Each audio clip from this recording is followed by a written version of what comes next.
Member for Higgins. Thank you, Mr Deputy Speaker.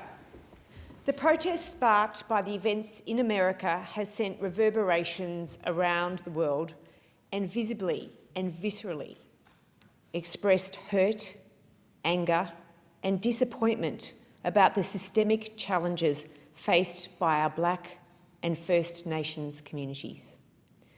The coronavirus pandemic has been a tipping point for shining a light on the tragedy of race inequality around the world, that Black lives matter.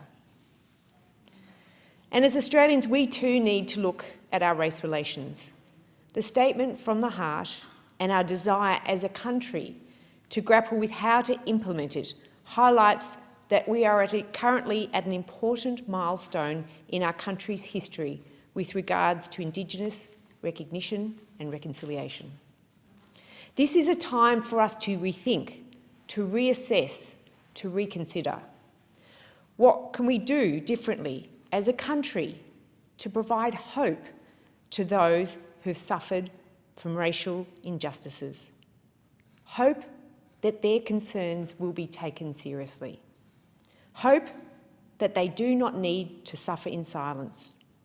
Hope that they, their families, their friends and their communities can look forward to a better future. One death in custody is one death too many. We must work to ensure that we do as much as we can to deal with these tragedies before they occur. To do that, it is imperative that we work to find the root causes of why Indigenous Australians are overrepresented in jails, in youth detention centres and in rehabilitation, and what we can do to right the wrongs of a community that is hurting and has been hurting for a long time. In the 1980s, I travelled to the Northern Territory to work on a research project to try to understand why there was so much inequity in our First People.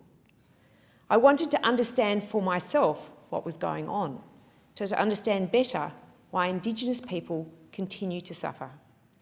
My time in Arnhem Land analysing the high rates of mortality amongst newborns in our Indigenous population shocked me. Here I saw outcomes that would not be out of place in countries like Kenya, where I had previously worked. I also saw well-meaning healthcare providers struggling to ensure that our Indigenous Australians were given the best health, public health and education services, that even our littlest Indigenous Australians would be given the best start in life. Wind forward 30 years, and we are still dealing with inequity for health and education, and these two things underpin the close the gap difficulties that we have as a nation.